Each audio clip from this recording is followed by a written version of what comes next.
How to survive a horror movie.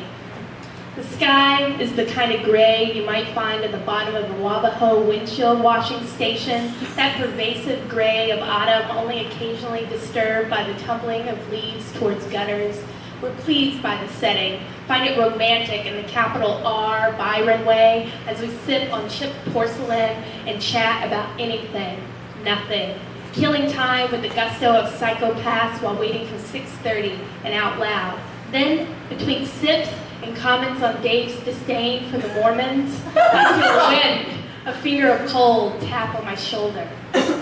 A brisk fall breeze eases through the trees when suddenly appears from around the corner a man greeting us with an all-too-eager smile and wide, wandering eyes beneath his fisherman's cap. "Good morning. I just came from a service, and you know they say Jesus was the Rose of Sharon? Well, you two are beautiful roses in the Garden of Huntsville." He leans in close to speak and then pulls away, bobbing back and forth like a weeble, wobbling, never falling down, always smiling. "You know, we all just sat down and ate breakfast together, and I'm from Philadelphia, and we just don't do stuff like that up there." Shea licks her lips as he prattles on about breakfast, egg, bacon, and sausage, double meat. When abruptly the old man puffs up his chest and exhales loudly in song, "This is the day that the Lord has made. We will rejoice and glad in it." He finishes his performance with a bravado and a bow, our blank stares punctuating the awkward, unwavering sing-song interaction as he disappears around the corner, taking a cool gust of fall air with him. This was as good an exit as any, so we do so, stage left, in my red Honda, pursued by fear. We talk softly with the tips of burnt tongues to soothe the uneasiness that has washed over us like so much mist, but to no avail. We rise higher on the crest of the Parkway Bridge wave and see thunderheads gathering behind the water tower, lightning bolts lobbed left and right. Nice night. A silence settled in between us, so I reached for the radio dial to fill it. The speakers sputter on once familiar stations, play nothing but weather alert screeches until I reach the unknown bottom of the spectrum. This is the day that the Lord has made, that the Lord has made. We scream in unison. And I fumble to turn the knob back to 0. We do our best impressions of adults who aren't spooked by the sound of a Sunday school song on the radio and the thought that a man from Philly with a penchant for Christianity and breakfast meats put it there. I know people in the movies are always saying things are coincidences when they're warning signs, but that's gotta be a coincidence, right? Oh yeah, total coincidence. And we're both at the beginning of the kind of lighthearted sigh that might end an episode of Growing Pains when a huge clap of thunder puts us back in our places. And that? Total coincidence. Which brings us to rule number 1. Do not ignore the warning signs. That old man is at the beginning of every horror movie saying, "You don't want to go down that road," or "Try this shortcut." And sometimes when the old man is just an old man, maybe you won't be hacked to bits with a cheese grater, but when there's some secondary reference to said man, i.e. in this case the radio, the song, the weather, and the faint smell of breakfast meats, we should have turned around, gone home, and stayed in bed. Of course, we don't. We continue on to our final destination, Out Loud, wherein we encounter rule number 2. Never, ever pick on the new kid. There's always one. He's sitting by the wall, staring at his shoes. He might have a telepathic powers, a shady backstory, and most definitely a reason to punish anyone who knocks his books out of his hands. A cell phone rings out from the back row during the first introduction. The ringtone, a relic from yesteryear, a ghost from the 2000s, is impossibly the Crazy Frog song that once haunted every late-night television commercial break. The frog croaks out its techno call for several beats as every row turns to glare down the perpetrator. Yeah, we frown upon cell phones at the open mic, and we especially frown on terrible ringtones interrupting the open mic. So could the guilty party please get the F out? That's me. So sorry, says the new kid from the back as he blushes and begins to move towards the door. "Oh no, I'm so sorry. I didn't know it was you." Kimberly turns to him in horror, and like an extra trying to drive away from a zombie in reverse, she can't backtrack fast enough. As he backs out of the door, cell phone still very much ringing, the new kid takes a drink from a black flask with a tiny skull and crossbones and says, "It's fine." in a way that lets us know it's definitely not over and definitely not fine.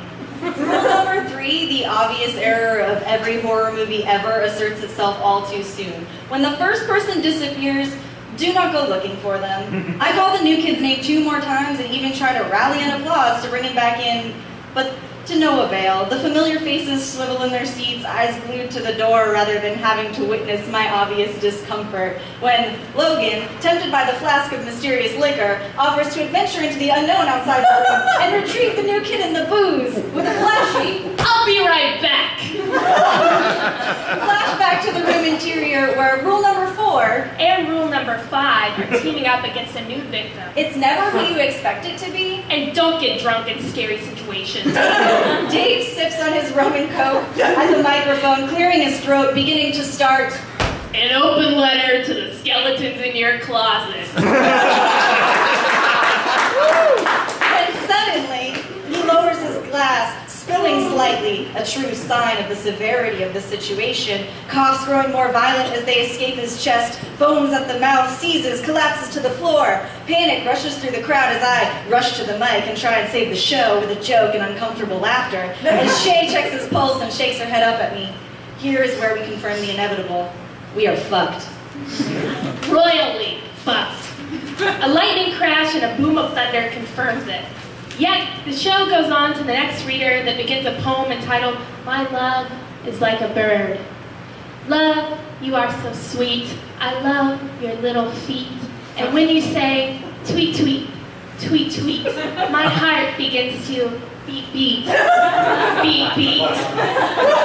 Before our poet can make it to stanza 2, many eyes in the audience have begun to wander, heads begin to loll, but it is Lindsay who is first to break rule number 6, never look out the window during a storm. As her interest in love and all the ways it relates to ornithology wanes, Lindsay glances out the window to find some relief, and then shoots up from her seat by the window and screams, "Oh my God, look outside, Logan!" So naturally, we all run to the window, pressing our palms to the glass, squinting through the rain, the lightning flashes illuminating Logan's corpse strangled with its own bike lock.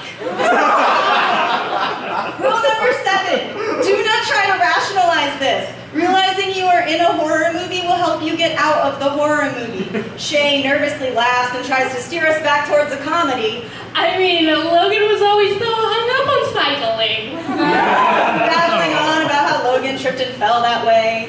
At least we know no one's trying to steal his body and take it for a joyride.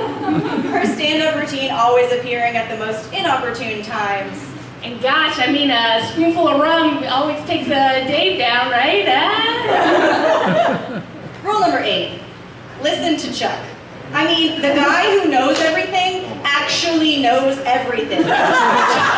Chuck opens up his book and reads a passage from it, explaining that the situation we are clearly in is a slasher flick and not some supernatural horror movie, and that the amount of incidents will increase at a greater rate if we continue to break the rules. He reads onward, dragging his finger slowly across the page, projecting his voice ominously through the room. Panic will not help you in these situations. Keep calm with the realization you are dealing with something far beyond your comprehension. Stay together and utilize each person's strengths. The fear can turn you against each other. You must avoid this at all costs.